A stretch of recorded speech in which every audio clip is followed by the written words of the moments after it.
এই যে ডিমটা কিন্তু সেদ্ধ হয়ে গেছে, এটা আমি ছাড়িয়ে নিই, কারণ এরপর আবার ডিমের ডালনাটা করা বাকি আছে। কিন্তু গরম হয়ে গেছে। এবার আমি জিরেটা দিয়ে দিলাম, তেজপাতা এরকমভাবে দিই।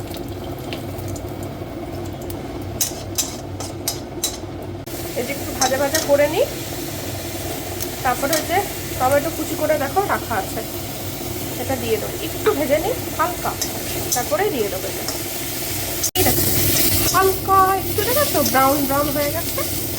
এইবারই আমি এই টমেটো কুচিটা দিয়ে দিলাম, একটু ভালো করে ভেজে নিই।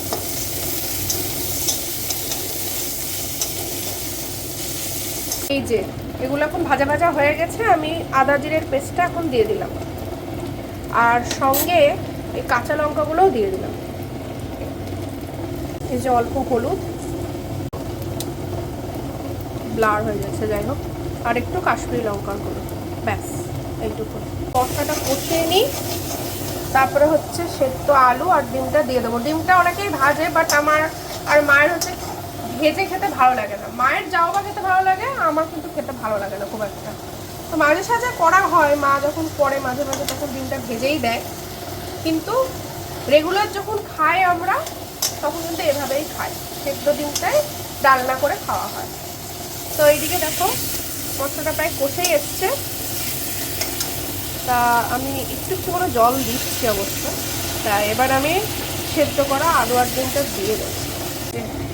সেদ্ধ করা আলু আর ডিম এটা আমি একটু দিয়ে দিলাম। তা যাই হোক, এভাবে খেতে হয়তো অনেকেই ভালোবাসো, আমার তো এভাবে খেতেই বেশি ভালো লাগে, ডিমের ডালনা না ভেজে। তা এখন করে নিই, একটু কষিয়ে নিই, তারপরে জল ঢেলে একটু ফুটিয়ে নামিয়ে নেব। এখনো অল্প একটু নুন দিয়েছি আমি অবশ্য পেঁয়াজটা ভাজার সময়, পেঁয়াজ আর রসুনটা।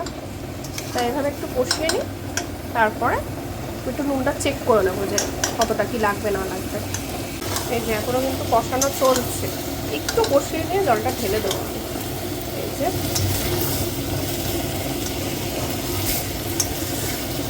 গন্ধ কিন্তু খুব ভালো বেরোচ্ছে।